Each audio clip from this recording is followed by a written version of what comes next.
3, 2, 1. We're live, and we're live in Philadelphia for 5am Mester Scrum. Hope everybody's doing awesome today. It is Wednesday, and it's my birthday.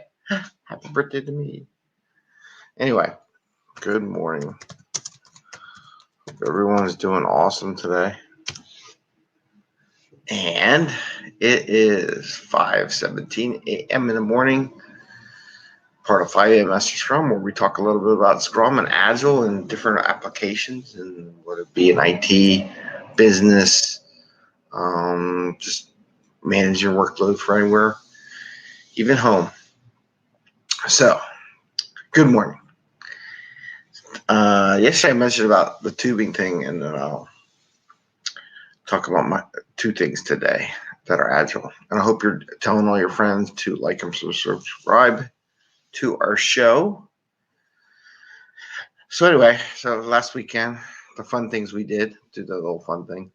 So remember, there was a little activity where we talk about what was the fun things we did over the weekend, what's our next fun thing, and what's a blocker. And what I encourage everybody to use this as an icebreaker for people in networking events and for activities and for the office. And last weekend we went to Utah for a wedding for my cousin. And on the way back, my wife decided that she wanted to go tubing. So, and that kind of goes for a capacity for change, right?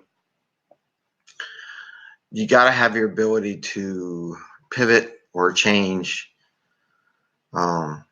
as you're moving along, because you never know what the opportunities will present themselves. And in this case, I don't know, had a pair of old shoes on, but they were still the only shoes I had for the trip, and good to say they got really, really wet. Anyway, in business and what we do here and the workload, and what I see is a lot of people doing overcapacity and not giving themselves a little wiggle room. Think of wiggle. You need room in your capacity for those events that come up that could provide you a lot of potential.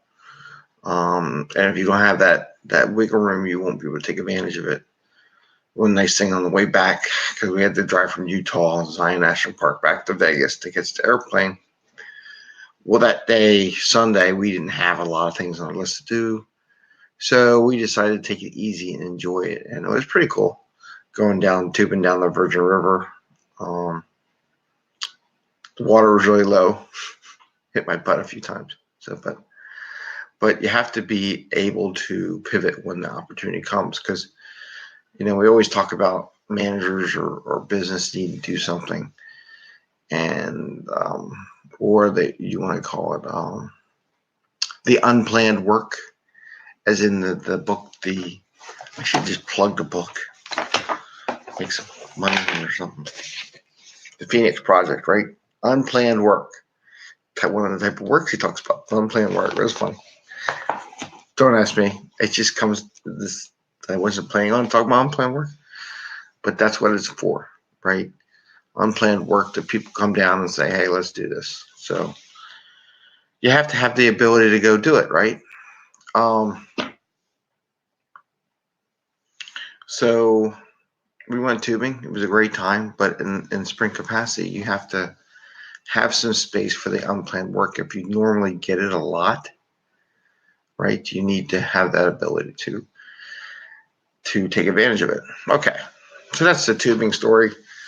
It was fun. We went down the river. It was about an hour and a half just languishing in the river. Recommends suntan lotion, everything, so you don't get burnt. But it was fun. The next thing I want to talk about is it's kind of sprint planning related to capacity, right? And one of the things I always try to teach teams is not to plan for overcapacity or do extra work. I had a sprint team, and I had an Agile coach back when I was younger in the coaching days. Would tell us, like, hey, your team's great. every sprint very consistent. Boom, boom, boom, boom. Right to the T. We were always 20% overcommitting to work. So, and this is the overcommitment. Now,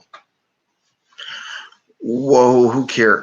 People say, why are you worried about overcommitment? Turns out it's a lot of wasted time and effort. So let's say, I'm going to use round numbers here, so don't kill me for the math. You consistently overcommit by 20% a sprint, and you're very regular at it, right? And we just talked about being able to do the switching, right? Or pivot. So if you spend 4 hours a sprint, we're just going to do math. Let's say 5 hours. We'll make the math easy, right? Let's say you do 5 hours every sprint between sprint planning. I should probably spend more, but between sprint planning, tasking out your work, and probably refinement of your stores, which probably means you're spending a little bit more in a 2-week sprint. Okay, so in a 2-week sprint, let's say we're spending 5 hours prepping for the next sprint. So if you're overcommitting by 20% every sprint, that would mean that you're looking at stuff, 20% more stuff than you're really going to do. In the lean world, you only work on the stuff you're going to do. So if you're spending 5 hours and you're always 20% overcommitting, that means you're wasting an hour of your 2 weeks doing stuff that you're not going to work on, right? Because 20% of 5 hours is 1 hour, right? Yeah. So do you want to overcommit or you want your hour back? That's what I always tell people. Most people want the hour back, so why would you overcommit? So what you need to do is look at your commitments. You want them nice and tight to what your team can do and not overcommit. Because there's an example. You get an hour back your day. I don't care what you use it for, but you're not working on things. The other thing that overcommitting does, so you spend, here's another waste of time. It just multiplies on top of each other, right? It goes boom, boom, boom, boom. So you say, hey, number wise, I lose an hour a week. That's one thing, right? The other thing is, what if the next sprint, your product owner or your business needs you to work on something different? Okay. So yeah, that 20%, some people would say, well, we're going to use it anyhow. So it really wasn't wasted. In fact, it was waste. And the reason why I say that, at the next sprint, they come and change your what they want you to do. You don't work on that 20% of stuff that you had planned for. Therefore, maybe it's another 2 weeks out past that. So the 20% of work you looked at in that first ring, they went 2 weeks by. They change your what they need priority wise. So that takes another 2 weeks.